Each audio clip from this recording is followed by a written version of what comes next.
Welcome. This is a video presentation of the paper, A Universe from Itself, the Geometric Mean Expansion of Space and the Creation of Quanta, Part 9, A Universe from Itself. Let's look at creating the universe from a Planck scale vortex. We have proposed that the number of frame advances of the hyperverse is the large number, which is the hyperverse radius divided by the small radius. Hyperverse radius divided by the small radius works out to be the large number, RH over 2LP, quantity squared, and it comes to approximately 6.59 times 10 to the 121st power. So let us ask, how many times has the hyperverse doubled since the start of expansion? So let us look here. We have 2 to the n, where n is the number of doublings, and we multiply that by 2 times the Planck length, and it should equal the radius of the hyperverse.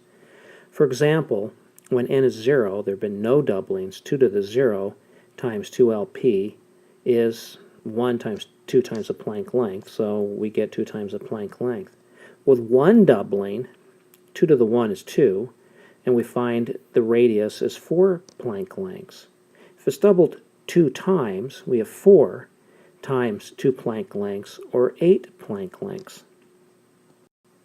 So in general, we find that 2 to the n times the radius, 2 Planck lengths, will equal the radius of the hyperverse. And we'll divide each side by 2 Planck lengths, and we find 2 to the n is equal to RH divided by 2 Planck lengths.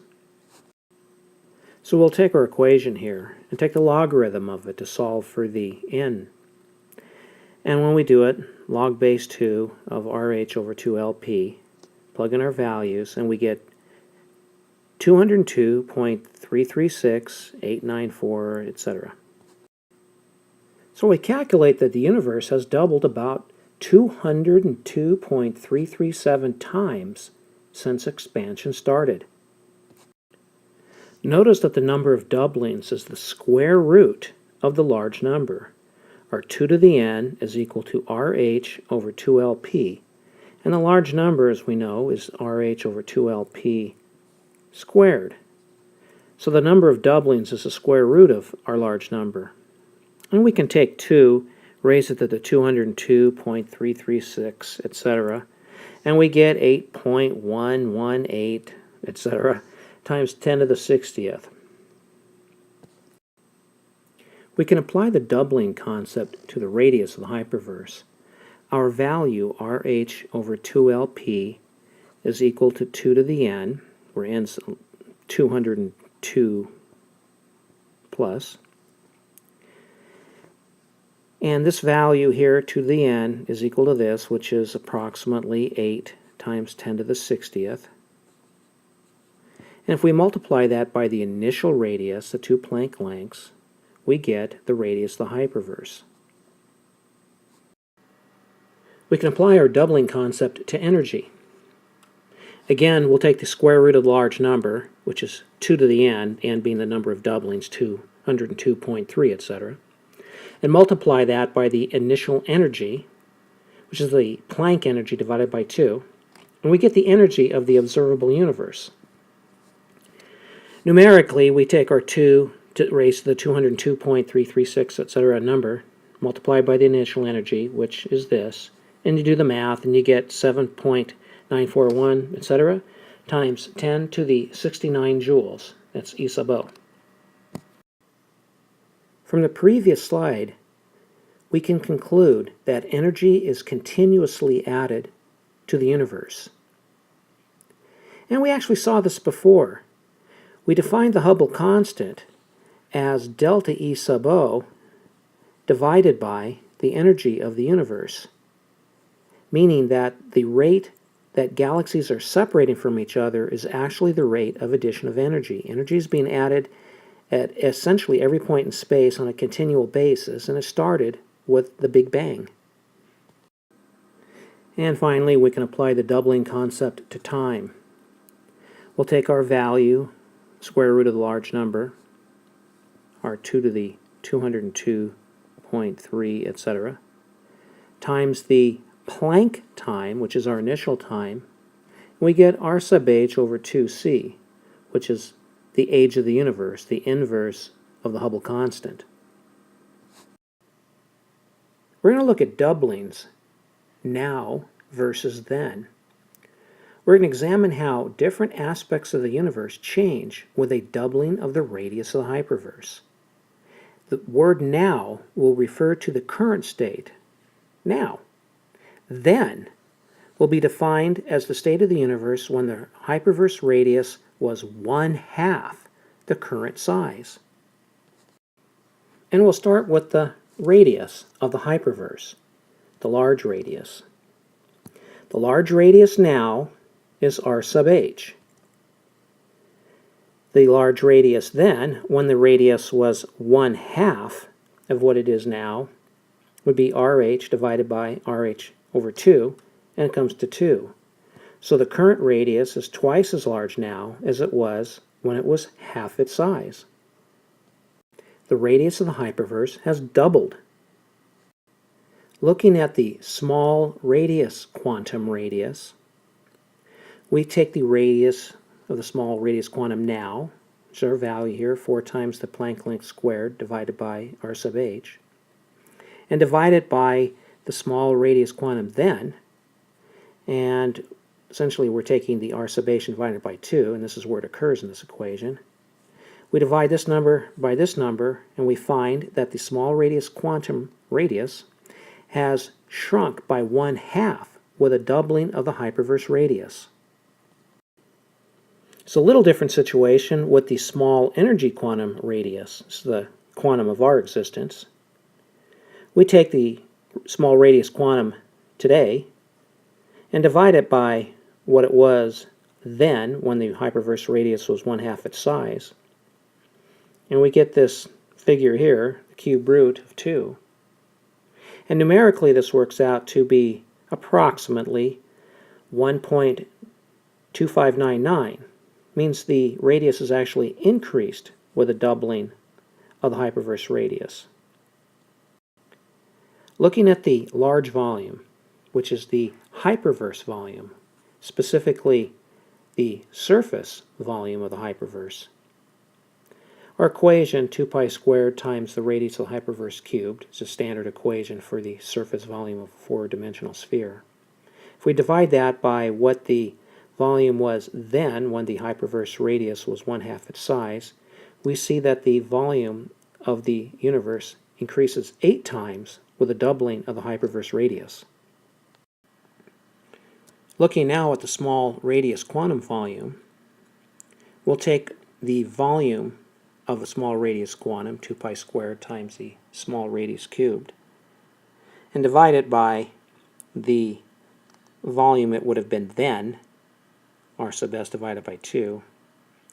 Better yet, when we extend the terms out, we'll take our volume of a small radius quantum divided by the volume when the radius of the hyperverse was 1/2 the size. We plug in the values, and we see that the small radius quantum volume has decreased to 1/8 with a doubling of the hyperverse radius. And looking at the small energy quantum volume, we find that the small energy quantum volume now, divided by what it would have been when the radius of the hyperverse was 1/2 its current size, we see that the small energy quantum volume doubles with a doubling of the radius of the hyperverse. Let's look at energy now.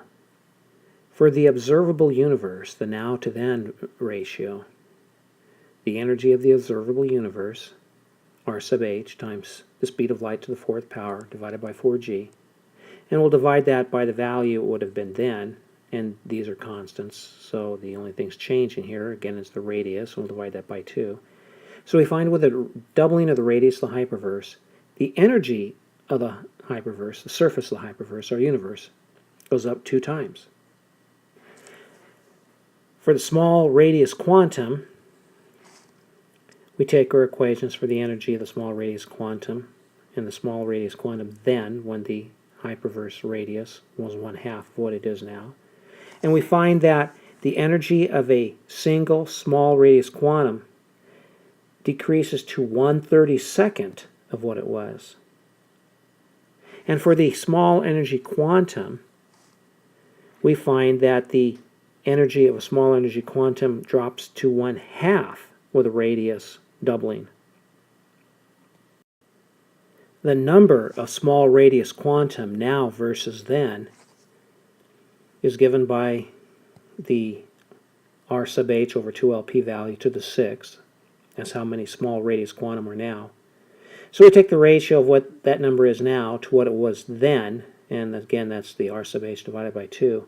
And we find that with a doubling of the hyperverse radius, we get an increase of 64 times the number of small radius quanta. So 1 yields 64 with a doubling.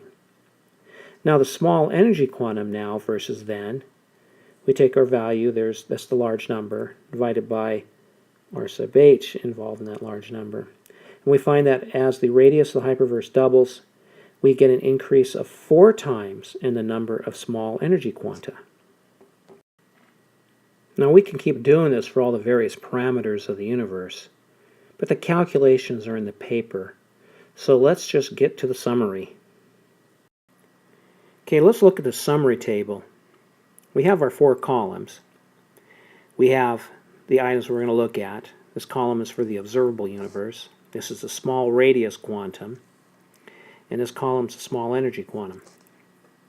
We've looked at some of these examples already, but let's start here. With a doubling of the radius of the hyperverse, we get what we expect. It increases 2 times, so it goes up. Small radius quantum drops to 1/2 per quantum with a doubling of the hyperverse radius. And the small energy quantum radius actually goes up a little bit with a doubling of the hyperverse radius. Now volume, this will be the cube of the radius, and so 2 times cubed would be 8 times increase. 1/2 cubed would be 1/8, and the cube root of 2 cubed will give us an increase of 2 times. So the volume of a small energy quantum doubles with a doubling of the hyperverse radius. The energy per unit, well, for the observable universe, a doubling of the radius gives us an increase of the energy of the universe of 2 times. You'll notice the radius of the hyperverse and radius of the energy of the observable universe increase the same. A doubling of the radius of the hyperverse tells us that the energy of the small radius quantum decreases to 1/32 of what it was. And the energy of the small energy quantum decreases to 1/2 of what it was.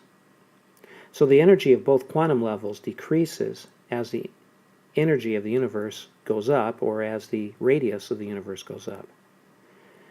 There's one observable universe, and as we see here, the total energy is equal to the energy times the number. So in this particular case, there's one observable universe. The energy doubles, and so we see that the total energy goes up by 2 times. On the small radius quantum, a doubling of the radius of the hyperverse increases the number of small radius quantum by 64 times. So every small radius quantum, when the radius of the hyperverse was 1/2 its current size, turns into 64 with a doubling. And the small energy quantum, we find that the number of units increases by 4 times. So the total energy of the universe goes up 2 for the observable, and the energy per unit, 1/32 times 64, gives us an increase of 2 times, and we find that 1/2 times 4 gives us an increase of 2 times. So the energy at all points goes up 2 times with a doubling of the radius of the hyperverse. And conversely, the energy density goes down in all cases the same. At all levels, it decreases by 1/4 with a doubling of the radius of the hyperverse. Now let's look at the speed of light in the context of doubling, and we're going to find that it remains constant. So with our geometric mean values, we see that light travels one small length, which is 1/2 the small radius, in one small unit of time. So we'll take our small length and divide it by the small time. And to make this part here clear, Remember, for example, when we say the radius is 2 Planck lengths, that's the distance from the center to the circumference, that the length is 1 Planck length. It's 1/2 the radius. So here we have the small radius divided by 2, and that would give us the small length. And we'll divide that by the small time, and we plug in our values. And here we're taking the small radius divided by 2, and we get the speed of light. Using a now and then approach, even with a doubling of the hyperverse radius, which alters both the value of the small length and small time, the speed of light remains constant. Our value for the speed of light then is still c. And here we have in the parentheses our small length, which is the small radius divided by 2. And then it would have been 1/2 the size. Small time would be this value here. We take the r sub h divided by 2, and we get c. So the speed of light stays constant during expansion. Let's look at the small energy quantum and the small radius quantum in the initial state, which we define as the time that the expansion started, when the universe was the Planck time. We'll take our equation for the small energy quantum energy, which is c times h bar divided by the radius of the hyperverse.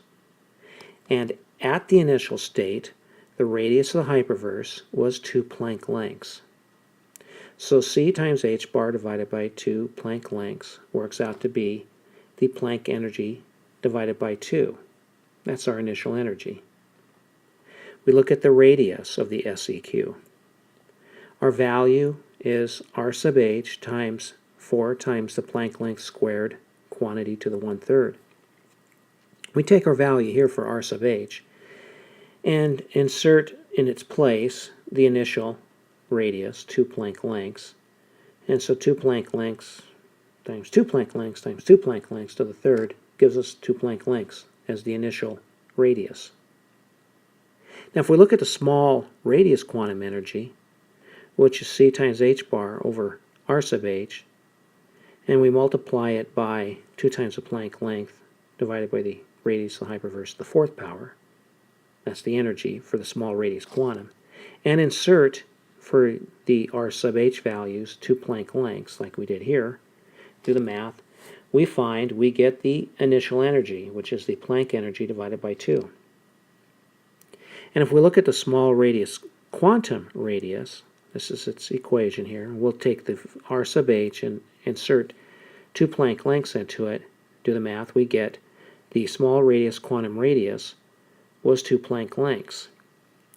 Now you'll notice that the energy of the small energy quantum and the energy of the small radius quantum are both the same value. And the small energy radius and the small radius quantum radius were both 2 Planck lengths. So we can say that the small energy quantum and the small radius quantum were united in the initial state. There were no quanta, or at least they were identical with the initial state. The quantum levels started forming and diverging upon expansion. Now let us now start looking at angular momentum. L is the term that we will use for angular momentum. I is the initial state. The initial angular momentum we calculated earlier to be the square root of 2 times h bar. Angular momentum is given as the product of the mass times the radius times the tangential velocity. For the observable universe, the angular momentum would be the mass of the observable universe times its radius times the square root of 2 times c. And this is calculated in our paper on time. It's a constant for all the vortices or quanta of space. The product of the mass, radius, and tangential velocity for the observable universe, then, is the square root of 2 times h bar times the large number. And you'll notice that this number is much greater than the initial value and that it is increasing with time. If we take the geometric mean counterpart of the mass of the observable universe, we get the small energy quantum mass. The geometric mean counterpart of the radius of the observable universe is our small radius, and this value stays constant. The product of the small energy quantum mass, small radius quantum radius, and the tangential velocity is the square root of 2 times h bar times 2lp over r sub h squared, the inverse of the large number. Now let's look at this value here. This is our small energy quantum mass. The number of small energy quanta within the observable universe is the large number. And this is an interesting observation. If we take the angular momentum of the geometric mean counterparts, our small energy quanta, and our small radius quanta, as we saw in the previous slide, we get square root of 2 times h bar times the inverse of the large number.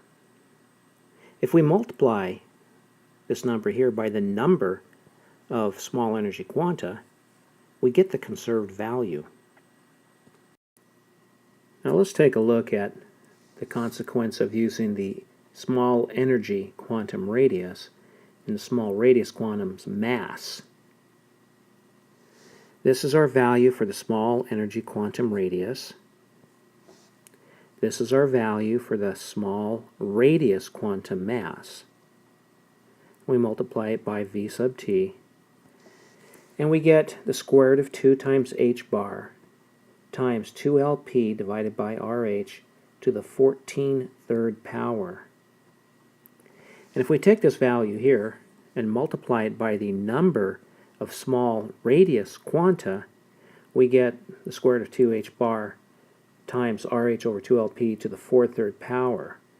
This does not work. It does not conserve angular momentum. And had we multiplied it even by the large number, it still would not have worked.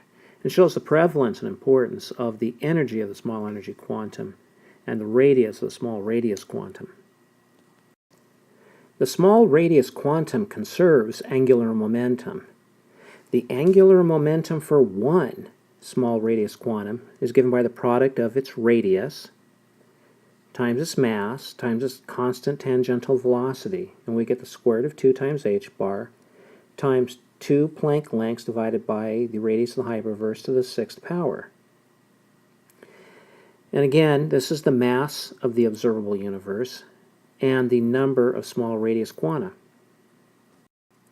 So we're going to take that number of small radius quanta in the observable universe, our r sub h over 2lp to the 6th power, and multiply it by the angular momentum of one small radius quantum. So this is our value here, the angular momentum of one small radius quantum times the number of small radius quanta, and we get the initial conserved value. So the SRQ actually conserves angular momentum. Let's look now at the small energy quantum, the SEQ. Recall, this is the quantum of our existence, the quantum of quantum mechanics. The angular momentum for one SEQ is given by the product of its mass times the SEQ radius times our constant tangential velocity. And for one SEQ, we find the angular momentum is the square root of 2 times h bar times 2lp over r sub h to the 2/3 power. The number of SEQ in the observable universe is the large number.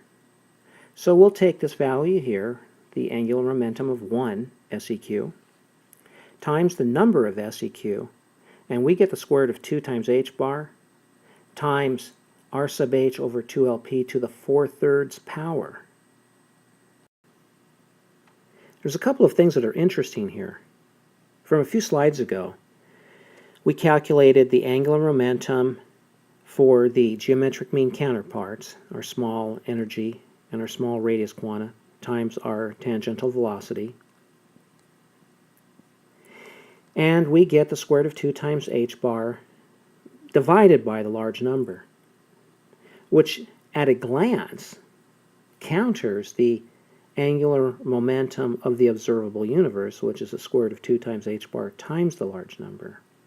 A couple slides ago, we saw that the angular momentum of the small radius quantum times the number of small radius quantum, the large number to the 6, gives us the conserved value.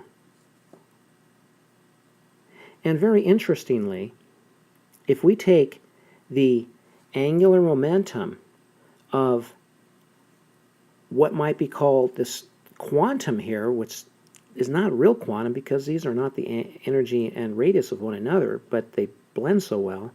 If we take this value here and multiply it by the number of SEQ, we also get the conserved value.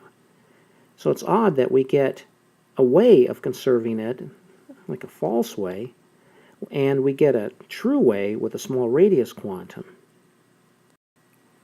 And this leads to the question, are the quanta being created to conserve angular momentum? So let's assess where we're at the moment. The initial angular momentum of the universe is the square root of 2 times h bar. The observable universe is gaining angular momentum. It's increasing by the large number. The SRQ is conserving angular momentum. The SEQ is not conserving angular momentum. And the creation of the two quantum levels appears to be an attempt to conserve angular momentum. We will see in the paper on the origin of matter that the universe appears to be working hard to conserve angular momentum at the SEQ level, and it does it by creating particles of matter. A universe from itself. Applying a force or torque to a spinning object changes the angular momentum of the object. We see the angular momentum of the universe increasing, but it appears to be attempting at all levels to conserve the original angular momentum. This indicates that no outside force is being applied. The universe is a closed system. Using the geometric mean approach, we can create a universe from itself with no added energy. The energy is being created from within the universe as a consequence of a geometric mean-based expansion.